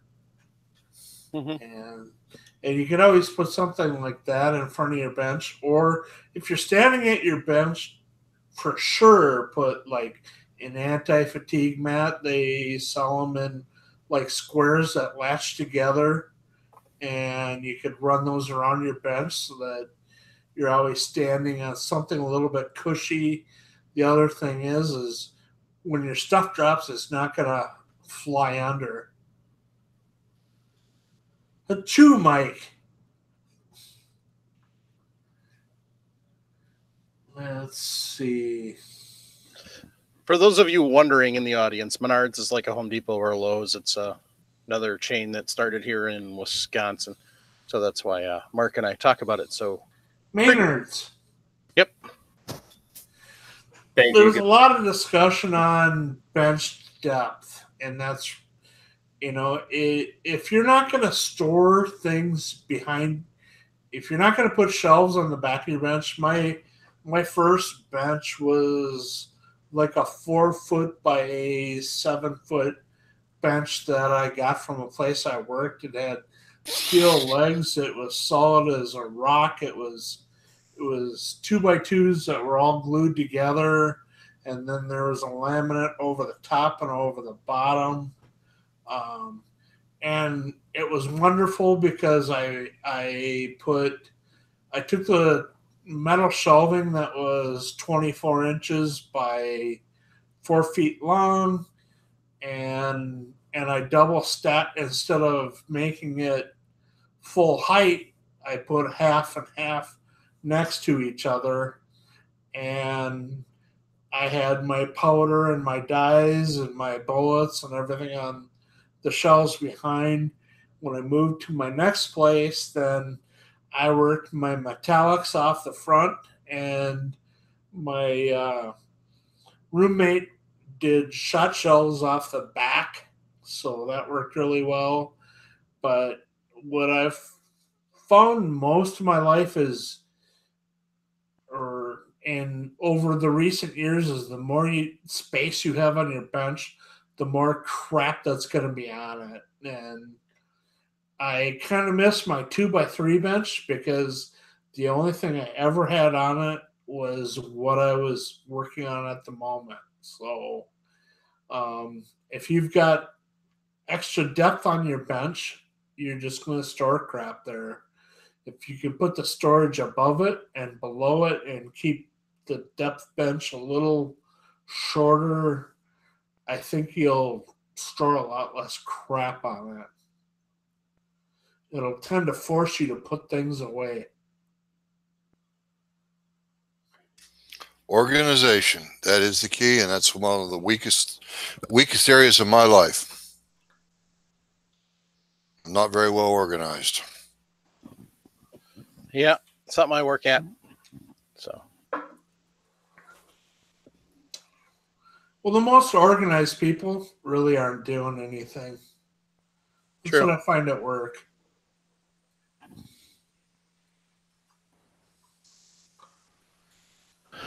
So we've covered the top of the bench, the sides of the bench, the bottom of the bench, underneath the bench, above the bench, Behind the bench, backside.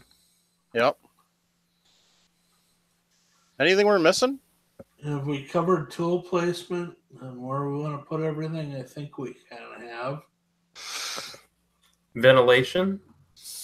I mean, I guess that's more of a casting thing than actual reloading, but Yeah. Typically, you're not going to do. I mean, typically, you really shouldn't be doing a lot of casting at the same spot you're doing. You're reloading, unless, of course, you're vacuuming up all of your powder beforehand. Not only that, you're going to get burn marks on your bench. Right. Yeah. So There's actually a good sidebar, though. Vacuuming powder. Because I've talked to more than one person that's very leery of doing that for fear that there may be an arc within the electric motor that would actually ignite the powder you were vacuuming, or static. That's true, but the thing is, they're using a vacuum that doesn't work well because there's filters between those arcs and that powder. When you suck it up, the powder is going to hit a filter. And unless you're using dusty powder, you're not going to have that problem. I don't buy that. I personally always use a broom, but that's me. I got a little bitty hand broom and a little bitty dustpan sits on a nail right behind my bench. Anytime I smell something, I just take it down, sweep it all up, stick it out in the garden out back. Yep. Do the same thing, Phil. see that vacuum? Yep. That's my powder vacuum. It's about half full right Mike's now. had a few powder spills right here on the podcast. It's about half full right now, and it's still in one piece. So I was going to say, when you have a dedicated powder vacuum, I think you spill a little bit too much, Mike. well, It's actually his pipe bomb manufacturing facility. shut up. You weren't Damn supposed the ATF, Jim, stop. Take that out, Hookem. Take it out. The sad thing is I do have some GoX over there. So Anyway. Matt from Geeks, Gadgets, and Guns inspired me. So one of the kids that's local that I've gotten. So I think past had some GoX, and I'm like, oh really? How much would you like for that? He goes, I'm like, I'll take some. I think we're all forgetting something, and Mike seems to be the only one that has one. Beer fridge? That's in the Yeah, but reloading and drinking alcohol and powder don't mix well. That's why you drink the alcohol. You don't ingest the powder, Jim. I mean, come on. Don't drink the powder. You keep the powder on one side and the beer on the other, so you don't mix them up. Yeah, see the powder's over there. Beer's over here. Yeah. That's the beauty of not reloading on a progressive press. Is you can have beers. You can set your press up on your workbench up in your garage and drink beer and enjoy the beautiful sunset and talk to your neighbors as they come by and everything else. And you can get the neighbors' kids to come over to your workbench and trim your brass for you. You get one of them measuring and one trimming, and then you feed your neighbor kids beers. They were 21. They were 21. All right. And you can get them all busy doing all your stuff. And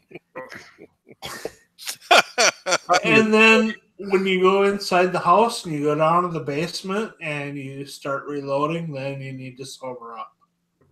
I was going to say, I really scared the crap out of somebody one time because I told them I was smoking a cigar at my reloading bench, which they interpreted, stop, don't get ahead of me, you ruined the story.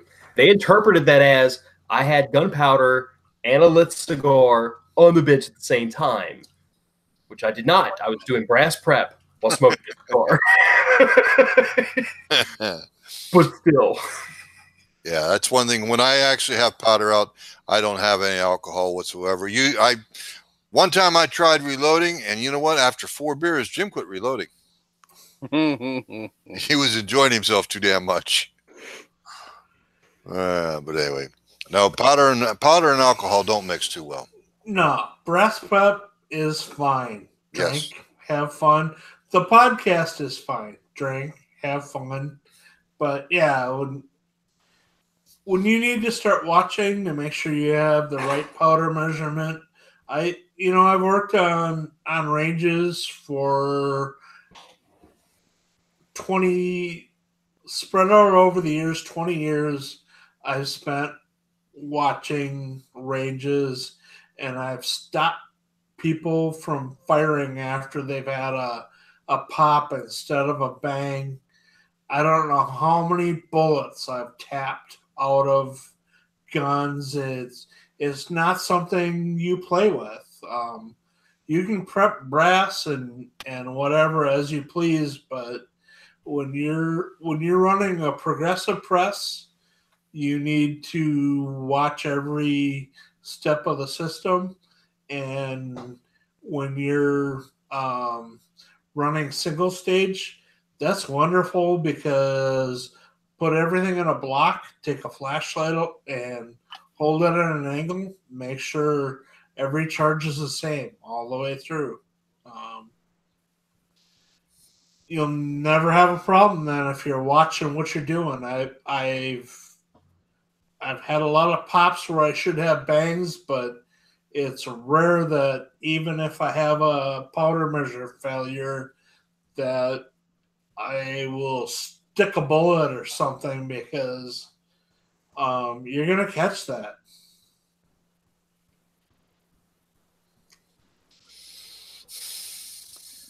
So Derek in the chat asked about how about PPE at the bench. So one thing that's important. I wouldn't know anything about it. I say is actually required at your bench or near your bench is going to be one of them. And that's actually a small one. I've looking at getting a bigger one. I'm actually going to get a 10-pounder. So that's just a little one for now. Great idea. Fire extinguisher. Definitely. Normally I have glasses, but safety glasses is a good idea, especially when you're dealing with primers, because primers can go up or sometimes worse. I've had it happen. It was brought up in the chat actually about storing powder, not to store it in a sealed compartment or sealed container or a sealed cabinet. I've heard some people like to use wood because if a fire starts, the cabinet will burn up and it won't, generate pressure. Or you just use a metal cabinet and vent it. Punch a couple holes. Yeah, don't put powder in your gun safe. That's a bad idea.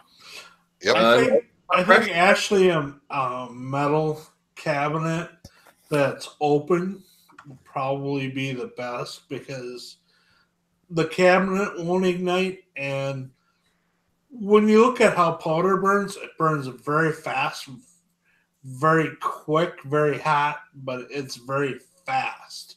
Mm-hmm. And it really, I've taken some stuff home from the range and thrown it in the fire pit, and it's only because of the paper in it from the targets that it actually burns.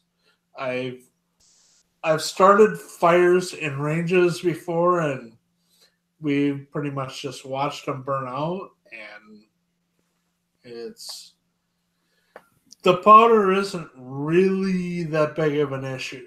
It's when there's something else that it ignites. It's when it's in a closed, tight vessel, strong vessel, that sudden expansion of the gases that you're talking about, that creates a bomb. But if you put it like in a metal gym locker or something like that, you're never going to have a problem. Something it can vent. Right. Exactly. The thing you do have to be careful about, though, is if you have metal containers. So those have pressed together seams, Mike. They don't. They will actually gently. They'll just pop apart. Okay. Well, what I was going to say is the metal containers versus the plastic. Plastic will melt, and it automatically causes a vent hole, whereas the metal ones, They'll just pop open. Yeah. So, so then they were talking about for casting, and Carl said not need to in casting bullets. And then some slacker said, right, Carl, no one really should use PPU in casting. So, yeah, that was a little bit of needling. Yeah, because another person got bit by the tinsel fairy. So, but we're going to talk about that later, because we're actually going to do some casting, because I have molds now to do some casting with. Sorry, Mark. But we're going to cover that later. So PPE, safety glasses of some sort. Primarily, and maybe gloves if you want taken like when you're handling cast bullets, maybe a latex glove on your sheeting hand. Right. Or both, you know. Yeah, whatever. Some gloves wouldn't hurt. Don't use these gloves though. The cotton ones. Don't use those. Get the latex or the nitrile ones, because the lead will still seep through those. Right. No. But lead isn't all that fluid. It is plastic, but it's not all that fluid. It won't actually go through that glove. It's just going to get dirty after a while. Well, it'll get dirty, and then your sweat will cause, usually you're going to sweat in those, and then it'll get the lead, wet, and then you're going to get contact with your skin. So that's why that's why I use the latex or the nitriles to actually make sure you have a non-permeable barrier between your hands and the lead. So, Paul asked a question I don't know the answer to. What temperature are you worried about powder burning? We will find out. Like spontaneously igniting? Is that his question? Well, we were joking. Phil was joking about smoking while he was reloading. Brass prep. Well, like the spark off of a cigar or cigarette. The one, anybody that's ever smoked, you always see a little white spark. Once in a while, you see a white spark come off your cigarette. Well, if that thing flashes into powder, it's going to set your powder on fire. Well, if you stick the ember of the cigarette in your powder, it's going to set it on fire. That's pretty much what you have to do. What's that? I happen to have a container of junk powder, because it's like powder from teardowns and powder that I can't identify. So it's all mixed together, and I use it like a capful at a time for starting fires in the fire pit. Mm-hmm. But I happen to have a bunch of that, and I happen to smoke cigars. So I could actually test this. It would ignite. It probably will ignite. We'll see. I'm not debating. I just... Okay. Do you happen to have a pyrometer? No. Yeah. Let's think about asking the garden variety Kunas if I have a pyrometer, Jim. No. My point is, measure the temperature of the burning ember of the cigar. Google it, if nothing else. Well, he wasn't going to get all that scientific. He was just going to light the cigar, smoke it a little bit, and then stick it in the powder. Come on. Thank you, Mike. That's that. Like I said, it's a practical test. Is your container of powder an open container right now, filled like you have it in an open plastic bucket, or do you have it? He's going to pour it on aluminum foil. No, what I'm talking about is how do you actually store it right now? Right now, it's in an 8-pound plastic jug that other powder was in, and it's just got the cap screwed on. So the spark from the cigar or whatever can't get near the powder. No, but let's say hypothetically it did. I'll pour some out on my driveway and pitch cigar at it. No, it'll leave a scar on your driveway. That's why I said use aluminum foil. Okay. Right. I'll do it by the fire pit. There's plenty of burn marks on that already. There you go. Exactly. And I say that from the been there, done that file where I've actually lit powder. I've actually done it a couple times for this podcast where I've actually on this bench lit powder on fire. But I'm Phil, not gonna go barefoot. over to Carl's house and dump it in his driveway. Okay? There you go. Even better. Travis, no. One thing I want to do is I want to take a 5-gallon pail of the powder and paper mix from the targets that we sweep up on the range weekly. Oh, yeah. And I want to throw that into my fire pit and just see what happens. Whoosh. Just like gasoline. Paul Nelson did clarify his original statement. He was wondering, basically, if you subjected a powder can to radiant heat, at what point would it spontaneously ignite, like without an ember or spark? So in other words, like put it in the oven, turn the temperature up. That's got to be pretty high. 570 to 660. Yeah, I was about to say, I think it'd be. I cannot imagine accidental situations where that would happen. Right. See, I think powder or paper starts to burn at about 450. Yeah, And I think powder is even higher. Fahrenheit 451. I wonder if you could use gunpowder as flux. Flux. You tried that one. Let me know how that works. Flux. Well, Oh, you want the tinsel fairy to visit you? I got you, Mikey. See? Stupid ideas. Do not try that at home. Mm-mm. We are not Go to a responsible friend's house. for your injuries or medical bills. To quote Slamfire, don't try this at home. Go to a friend's house instead. We're going over to Carl Rabalay's house right now. Woo! Road trip. Okay, first of all, none of you know his home address, and I'm not telling y'all. He'll tell us. No, he's not that crazy. But no, We got free booze. Carl, we got free booze for you, buddy. he's got plenty of booze of his own. He doesn't fighting a bunch of pyromaniacs here. But I have actually been there when he has poured a little bit of powder out onto the driveway and pitched a match on it just to prove to somebody it wouldn't blow up. Yep. So yeah, he's got burns on his driveway from proving points. Oh, correct. Oh, great. Now my dad's saying, "Bring it." All right. Can I make a crack on the Canadians? Sure. All means. Well, they always say, do it at a friend's house instead. Yeah. Or, it's always, they always forget the and the where. Bring it to send it to a friend's house instead. Or at college instead of the college. I don't know. They're just weird people.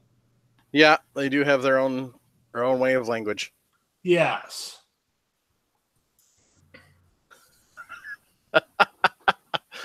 That's awesome. Carl wants us to burn his name in Phil's driveway. Oh, that's awesome. That's okay. I've got the only pressure washer in the family currently.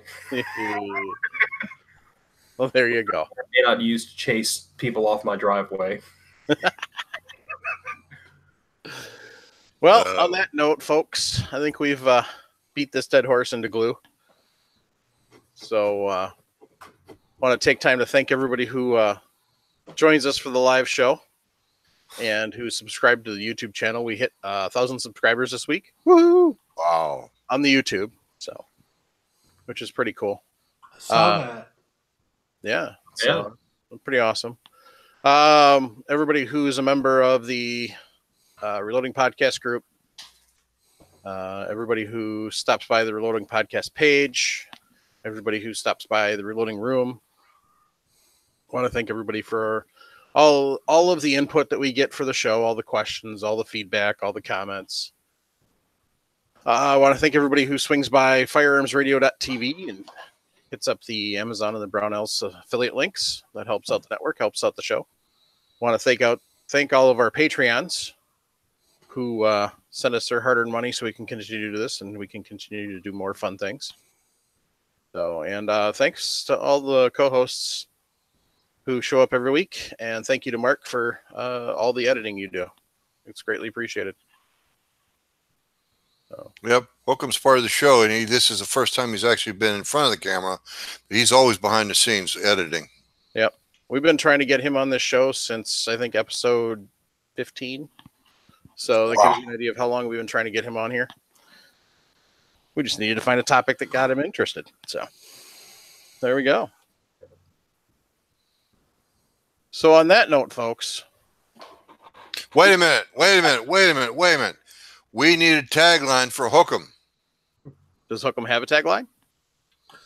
Holcomb, you got a tagline?